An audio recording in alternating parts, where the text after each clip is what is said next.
discreet maid, a boardroom thick with secrets, and a betrayal unfolding in the space between two languages. No one in that opulent estate realized the woman clearing their plates was an expert in the very deal they were trying to steal.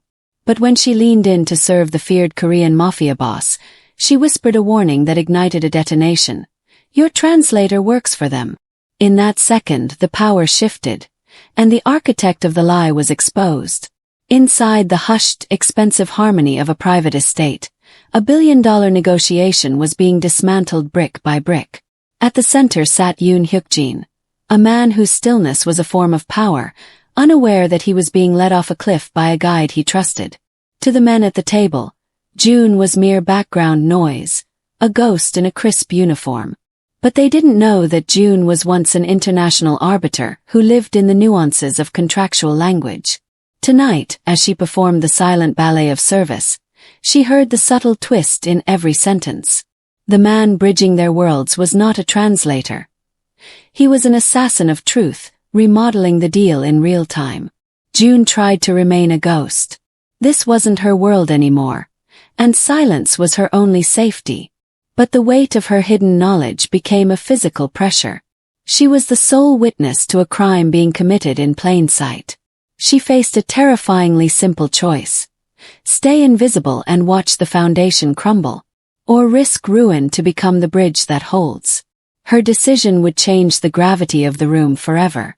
The scent of expensive oolong tea rose in delicate plumes, a fragrance that should have signaled harmony but instead felt like incense at a wake. June moved with the calibrated grace of a shadow, her footsteps swallowed by the plush silk rugs of the Yoon estate. To the men seated around the heavy obsidian table, she was as inanimate as the furniture, a vessel for their refreshments, a silent witness whose eyes were expected to see everything and record nothing. At the center of the storm sat Yoon Hyuk-jin. Even in repose, he possessed the terrifying stillness of deep water. His sharp features were carved from marble, his slicked back hair catching the amber glow of the chandeliers, while the dark ink of a dragon's tail peeked from beneath the starched cuff of his shirt. Across from him sat the representatives of a global conglomerate, their smiles tight, their eyes hungry. And then there was Isaac Wilson. Isaac sat to Hyuk-jin's left, the bridge between two empires. His voice was a melodic baritone, polished to a high shine, flowing with a rhythmic cadence that inspired instinctive trust. But as June leaned in to replace a porcelain cup, the cadence hit a jagged note in her mind. She didn't just hear the words, she audited them. Mr. Yoon expresses a willingness to be flexible on the environmental indemnification clauses, Isaac translated, his tone warm and conciliatory. June's hand didn't falter, but her heart performed a violent subterranean lurch. She had lived in the world of international arbitration long before she had ever worn a maid's uniform. She knew the original Korean phrase Hyuk-jin had used. Kyolda didn't mean flexibility. It meant a dead stop, a non-negotiable hardening of the line. Isaac wasn't just translating. He was softening the fortress walls, inviting the enemy in while Hyuk-jin believed he was repelling them. June moved to the sideboard, her movements mechanical, her mind a frantic switchboard. Every sentence Isaac uttered thereafter was a masterpiece of subtle sabotage. A demand became a request. A final offer became a basis for further discussion. It was a corporate assassination by 1,000 linguistic cuts. She looked at the back of Hyuk-jin's neck, the tension in his shoulders suggesting he sensed a dissonance he couldn't quite name. He was a man who lived by his instincts, but those instincts were being systematically blinded by the man he paid to be his ears. The bridge was not just compromised. It was rigged with explosives. June felt the familiar cold weight of her own past, the memory of a father who built structures to last, and the corporate termites who had eaten them from the inside out. Isaac was a termite in a bespoke suit. She had spent 2 years mastering the art of the ghost, convinced that if she never spoke, she could never be heard again. But as she watched the glass floor of Hyuk-jin's trust begin to spiderweb with cracks, her silence started to feel less like safety and more like a crime. Isaac's voice continued its melodic, treacherous song, and June realized that if she didn't find a way to break the rhythm, she wouldn't just be a ghost. She would be an accomplice to the murder of an empire. The heavy oak doors of the dining room clicked shut behind her, sealing in the scent of oolong and the hum of polished treachery. June stepped into the service corridor, a narrow, clinical artery of the estate where the air was colder and the light more unforgiving. Here, the opulent silence of the boardroom was replaced by the low, rhythmic thrum of the house's internal systems, the mechanical heartbeat of industrial-grade chillers and automated climate controls. She leaned against the cool subway tile of the wall, her breath coming in shallow, jagged hitches. The vibration of the machinery seeped into her spine, a sensation that felt hauntingly familiar. It was the frequency of her childhood. Her father had been a structural engineer, a man who spoke of load-bearing walls and tension points as if they were sacred scripture. He had raised June to understand that a building was only as honest as its foundation. A single hairline fracture, Junie, he used to say, his hands rough with the dust of blueprints and grit, and the whole sky comes crashing down. Integrity isn't about the grand opening. It's about the parts people never see. June looked down at her hands. They were the hands of a maid, stained with a faint scent of lemon wax and silver polish, but her mind was still the mind of the auditor who had uncovered the rot in the Sterling Vance accounts. She had watched her father's legacy crumble when he refused to sign off on a substandard bridge design, framed by the very men who now likely shook hands with people like Isaac Wilson. The house hummed again, a deep, resonant vibration that seemed to demand an answer. She was standing in the dark, watching a hairline fracture spread across the deal in the other room. Isaac's mistranslations were the termites. Hyuk-jin's empire was the structure. And she, the daughter of a man who died defending a bridge, was the only one who could see the collapse coming. She had spent 2 years hiding in the grayscale safety of service, convinced that by being nothing, she could lose nothing. But as the mechanical pulse of the house synchronized with her own racing heart, the weight of her father's integrity began to press against her chest like a physical load. To stay silent was to be the fracture. To stay silent was to let the termites win. She smoothed the front of her apron, her fingers grazing the small notepad hidden in her pocket. The fear was still there, a cold, oily slick in her stomach, but beneath it, something older and more rigid was beginning to set. She wasn't just a ghost. She was a witness. And as the elevator hummed to life nearby, June realized she could no longer inhabit the silence. She had been built for better things than hiding. June stood before the silver service station, her reflection in the polished metal distorted and ghost-like. Her hands, usually as steady as a surgeon's, hovered for a fraction of a second over the tray. This was the threshold. To cross it was to abandon the safety of the shadows forever. She reached for the heavy crystal decanter of 20-year-old whiskey, the liquid inside glowing like liquid amber, and a set of hand-cut tumblers. In the world of the elite, service was a shield. A maid was a piece of moving architecture, an entity so fundamental to the environment that she became a blind spot. June leaned into that invisibility now, wrapping it around herself like armor. She meticulously arranged the tray, ensuring the weight was perfectly balanced. Her forensic mind calculating the exact trajectory she would need to take to reach the head of the table without being intercepted by Isaac's watchful gaze. She pushed through the heavy doors, the transition from the cold service hall to the warm, suffocating opulence of the dining room hitting her like a physical wall. The air was thick with the scent of expensive tobacco and the low, melodic hum of Isaac's lies. Mr. Yoon believes the current valuation is generous, Isaac was saying, his voice a smooth, treacherous silk. June's jaw tightened. Hyuk-jin had actually said the valuation was an insult to his ancestors. She moved with a rhythmic, hypnotic grace, her eyes fixed on the task at hand. She served the American representatives first, her movements so fluid and unremarkable that they didn't even pause their laughter as she set the glasses down. She was a phantom, a whisper of fabric and the soft clink of crystal. Finally, she pivoted toward the head of the table. Yoon Hyuk-jin sat like a king in a besieged fortress, his dark eyes tracking the smoke rising from a cigar. As June approached, The gravity of the room seemed to intensify. She could feel the heat radiating from him, the sheer pressure of his presence. Isaac sat just inches away, leaning in toward the boss.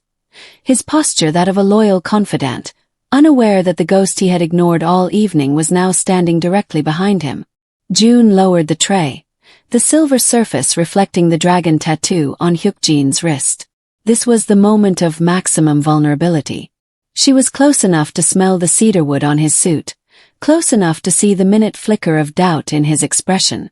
She took a breath, the mechanical heartbeat of the house still thrumming in her veins, and prepared to shatter the glass floor she had spent 2 years trying to keep intact. She didn't look at the translator. She looked only at the man whose empire was being sold for a pittance, and leaned in. The heavy crystal decanter clinked softly as it met the mahogany, a sound that seemed to echo in the sudden expectant silence of the room. Isaac Wilson paused mid-sentence, his eyes flickering toward June with a momentary flash of annoyance before he resumed his melodic deception. He was weaving a web of false concessions, his voice dripping with the fabricated sincerity of a man who believed he was untouchable behind the wall of language. June didn't retreat. Instead, she leaned in closer to Yoon Hyuk-jin, ostensibly to adjust the placement of his glass. The heat from his body was a physical presence, a smoldering fire that demanded respect. She could see the fine grain of the leather folder beneath his hands and the subtle rhythmic pulse in his jaw that betrayed his growing unease. He was a man who sensed the dissonance in the room's curated harmony, but lacked the key to unlock the truth. She felt the mechanical heartbeat of the house through the floorboards, a steadying thrum that anchored her. The ghost she had been for 2 years began to dissolve, replaced by the daughter of the engineer, the woman who knew that a bridge built on a lie was a death trap. As she leaned past his shoulder, her movements a masterclass in practiced invisibility, she allowed her voice to drop to a register so low it was less a sound and more a vibration. It was a language she hadn't spoken aloud in years, yet the words felt like smooth, heavy stones in her mouth, polished by truth and urgency. Jia jit mul yo, she whispered. The word for lie hung in the air between them, a tiny invisible spark landing on a sea of gasoline. She didn't stop there. Before she pulled away, she added the 3 words that stripped Isaac of his armor and exposed the structural rot of the negotiation. Geo Dul Pion Yo. He is on their side. The effect was instantaneous, though invisible to the Americans and the traitor. Beside her, Hyuk-jin didn't flinch, didn't gasp, and didn't even turn his head. But the atmosphere in the room changed with the violence of a sudden pressure drop before a storm. The gravity shifted, pulling everything toward the man at the head of the table. His knuckles, already white, seemed to fuse with the mahogany. June straightened her back, the silver tray tucked firmly under her arm like a shield. She stepped back into the shadows, the 4 words that changed everything, still echoing in the silence of her own mind. She had lit the fuse. Now she would have to stand and watch the explosion, knowing that the ghost she once was had finally, irrevocably, been burned away. The shift was not a scream. It was a frost. Yoon Hyuk-jin did not move a muscle, yet the air around him seemed to drop 20 degrees. He reached for the whiskey June had just poured, his fingers brushing the glass with a clinical precision that made the Americans across the table sit up straighter. The dragon tattoo on his wrist appeared to coil tighter against his skin. When he spoke, the resonant deep warmth of his voice had vanished, replaced by a tone that was flat and hard like a sheet of ice. Isaac, Hyuk-jin said. His gaze fixed not on the translator, but on a single flickering candle flame at the center of the table. I want to be certain there is no room for misunderstanding. The Americans just proposed a 50-50 split on the intellectual property rights, correct? Isaac Wilson didn't hesitate, though a microscopic bead of sweat blossomed at his hairline. He gave a sharp, confident nod. Yes, Mr. Yoon. They are offering a gesture of true partnership. A balanced foundation for the future. June, standing now in the periphery of the light, watched the trap door begin to creak open. She saw Hyuk-jin's eyes, dark, bottomless, and suddenly terrifyingly focused. He knew. He didn't need a forensic audit to see the fear behind Isaac's practiced smile. He only needed the confirmation she had provided. A balanced foundation, Hyuk-jin repeated, the words sounding like breaking glass. He turned his head slowly, locking eyes with Isaac for the first time since the whisper. That is a beautiful sentiment. Tell them I am moved by their generosity. Tell them that because I value this balance so highly, I will agree to their terms, provided they sign the secondary addendum regarding the Jeju port facilities immediately. Isaac blinked. He knew, and June knew, that there was no such addendum in the current stack of papers. It was a phantom, a ghost clause designed to test the limits of the translator's desperation. Isaac faltered for a heartbeat, his tongue darting out to moisten his lips. He looked at the Americans who were waiting expectantly, then back to the boss. Of course, Mr. Yoon. A wise move. He turned to the representatives and began to speak in English, but the words were a frantic scramble of jargon, a desperate attempt to pivot the conversation away from a document that didn't exist. Hyuk-jin watched him with the detached interest of a biologist observing a trapped bird beating its wings against a cage. The ice sheet was expanding, slick and treacherous, and Isaac was sliding toward the edge. Hyuk-jin took a slow, deliberate sip of his whiskey, the amber liquid glowing in the firelight, and June realized she was witnessing a predator who had stopped hunting and started playing. The fuse was no longer burning. The explosion was already underway, muffled only by the thin, failing veil of Isaac's voice. The air in the room didn't just grow cold. It became a vacuum. The Americans looked at one another, sensing the shift in the atmosphere but unable to decipher the source of the sudden, suffocating tension. Isaac Wilson was still mid-sentence. His English translation a tangled web of technicalities designed to bury the phantom Jeju addendum under a mountain of jargon. Hyuk-jin held up a single hand. It was a small movement, but it possessed the absolute authority of a guillotine blade. Isaac's voice cut off abruptly. He looked at his employer, the bead of sweat at his temple now a visible trek down his pale skin. For the first time, the translator's mask of calm didn't just crack, it shattered. Isaac, Hyuk-jin said, his voice dropping into a low, predatory purr that was more terrifying than a shout. He spoke in English, flawless, unaccented, and sharp enough to draw blood. The Americans gasped, their chairs scraping against the floor as they realized the man they thought was linguistically stranded had been watching them from the shore all along. Isaac turned the color of ash. Repeat what you just told me, Hyuk-jin commanded, his eyes boring into Isaac's with the intensity of a laser. Not the summary. Not the interpretation. I want the verbatim translation of my last statement regarding the Jeju facilities. Mr. Yoon, Isaac stammered, his baritone failing him, rising to a thin, desperate pitch. I was merely. The technicalities are complex, and I wanted to ensure. Verbatim, Hyuk-jin repeated. The word was a shot fired into the floorboards. Isaac's mouth opened and closed, but no sound came out. He looked toward the Americans, his eyes pleading for a lifeline, but they were already recoiling, their faces masks of panicked neutrality. They were corporate sharks, and they knew the scent of a sinking ship. June stood in the shadows of the sideboard, her hands clasped tightly in front of her. She recognized this moment.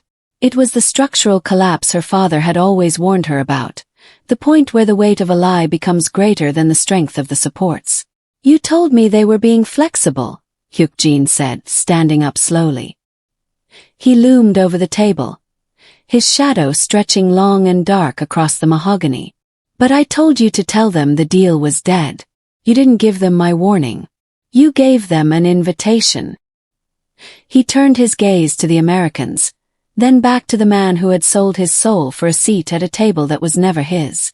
You are not a bridge, Isaac, Hyuk-jin whispered, the English words sounding like a funeral rite. You are a termite. The silence that followed was absolute. Isaac looked at the door, then at the black-suited men already moving from the corners of the room. The first shot had been fired, and in the wake of the explosion, The only thing left was the jagged, undeniable truth.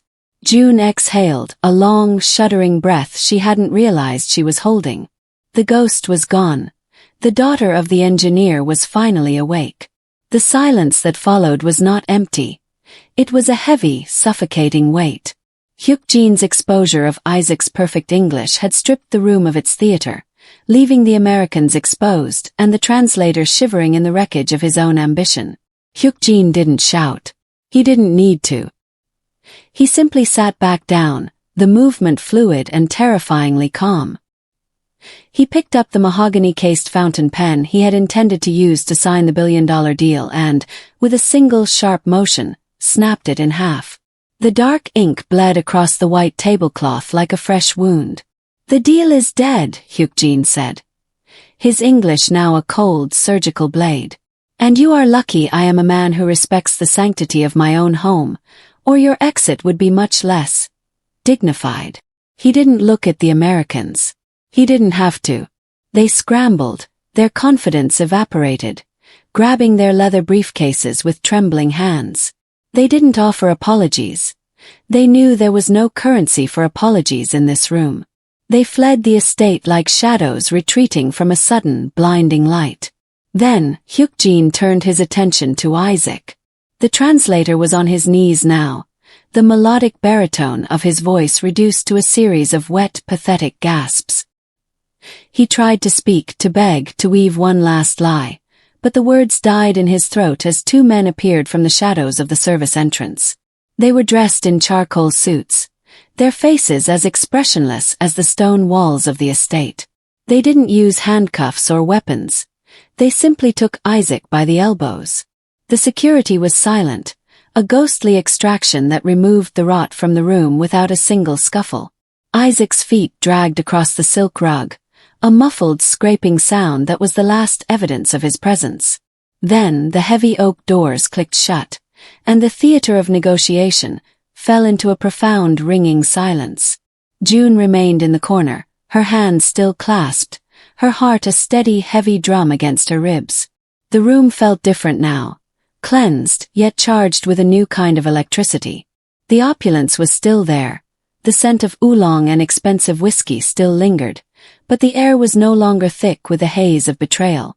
Hyuk-jin remained at the head of the table, staring at the ink stain spreading across the linen. He looked like a man who had just saved an empire but realized he was standing in the middle of a void. Slowly he turned his head. His gaze didn't go to the empty chairs or the abandoned contracts. It moved across the room, past the shadows, until it locked onto June. For the first time, he didn't look at her as a maid. He looked at her as the architect who had pointed out the flaw in the foundation just before the collapse. "The tea is cold," he said, his voice no longer a sheet of ice, but something more complex, curious and dangerously attentive. "And I suspect, Ms. Washington, that you are far more than a ghost." Hyuk-jin didn't move from his seat, but the predatory intensity of his gaze softened into something more clinical, more analytical. He reached into the inner pocket of his charcoal blazer and withdrew a slim, cream-colored envelope. He didn't hand it to her immediately. He let it rest on the ink-stained tablecloth, a bridge between his world of shadows and the one she had tried so hard to bury. "June Washington," he said, the syllables of her name carrying a weight they hadn't held in years. Former senior auditor at Sterling Vance. A specialist in forensic accounting who found a discrepancy in the Omnicorp merger and was rewarded with a prison sentence and a dead father's disgraced name. June felt the air leave her lungs. The ghost she had spent 2 years perfecting was being dissected with surgical precision. She didn't move, her hand still gripping the silver tray as if it were the only thing keeping her tethered to the floor. "How?" she whispered, the words sounding like dry leaves. "I do not go into billion-dollar negotiations blindly, Ms. Washington. I vet everyone. The translators, the partners, and especially the people who move through my home." He tapped the envelope. "When you whispered to me, you confirmed my suspicions about Isaac. But you also made me wonder why a woman with your specific genius was carrying a tray of whiskey in my house." He slid the envelope across the table. June set the tray down, a final surrender of her servant's mask, and opened it. Inside were bank statements, wire transfer receipts, and encrypted communication logs. Her eyes scanned the numbers with the old, familiar hunger of a bloodhound on a scent. It was all there. The slush funds Omnicorp had used to funnel money into her personal accounts, the digital fingerprints of Marcus Thorne, and the evidence of the industrial sabotage that had bankrupted her father's engineering firm. "This is the foundation of your exoneration," Hyuk-jin said, his voice low and steady. "I had my people dig into the servers Isaac thought were erased. He wasn't just working for the Americans tonight. He was a legacy hire from the same men who dismantled your life. They wanted to use my empire to wash the very money they stole from yours." June looked at the papers, the ink sharp and undeniable. For 2 years, she had felt like a fracture in a building that was waiting to fall. Now, looking at the proof of her innocence, she felt the structural integrity of her own soul begin to knit back together. The mechanical heartbeat of the house seemed to roar in her ears, no longer a reminder of a ruined past, but a pulse for a new beginning. "You gave me the truth," Hyuk-jin said, standing up and smoothing the front of his suit. "In my world, that is the only currency that matters. And I believe in paying my debts." The sunlight of a Seoul morning cut through the floor-to-ceiling glass of the Kwon Industries skyscraper, sharp and uncompromising. It reflected off the polished obsidian surface of a boardroom table that spanned the length of the room, a mirror to the ambition housed within these walls. At the head of the table sat Yoon Hyuk-jin, his presence as formidable as ever, but today his stillness was not a mask of suspicion, it was a gesture of respect. Beside him stood June Washington. The maid's uniform had long ago been replaced by a charcoal gray suit, tailored with the same precision her father once applied to his blueprints. She no longer moved with the practiced invisibility of a ghost. She moved with the gravity of a woman who had reclaimed her own foundation. Her hair was pulled back in a sharp, professional coil, and her eyes, once downcast to avoid the gaze of the elite, now scanned the room with the lethal accuracy of an expert auditor. Across from her sat a new delegation, men who had heard the whispers of what had happened to Isaac Wilson and the Americans 6 months prior. They sat with their hands visible and their voices careful, knowing that the woman standing before them didn't just hear their words. She heard the intent behind them. June adjusted the lapel of her jacket and stepped toward the digital display. "The structural integrity of this merger depends on the transparency of the logistics chain in the Gyeonggi province," she said, her voice a steady, resonant baritone that filled the room. "We have identified a 3% variance in the reported overhead. We require that variance to be reconciled before the first signature is placed." There was no translator between them. June spoke in Korean, her fluency now a weapon of clarity rather than a secret burden. She was the bridge, but she was no longer made of glass. She was a structure of reinforced steel and unshakable integrity. As the meeting progressed, she felt the mechanical hum of the building beneath her feet, the heartbeat of a city built on progress and power. It no longer felt like a warning of collapse. It felt like a symphony of alignment. When the session concluded and the room cleared, Hyuk-jin remained in his chair, watching the city skyline. "You have built a very strong case, Ms. Washington," he remarked, his voice carrying a rare, quiet warmth. "They are afraid to lie to you." June looked at her hands, resting steady on the table.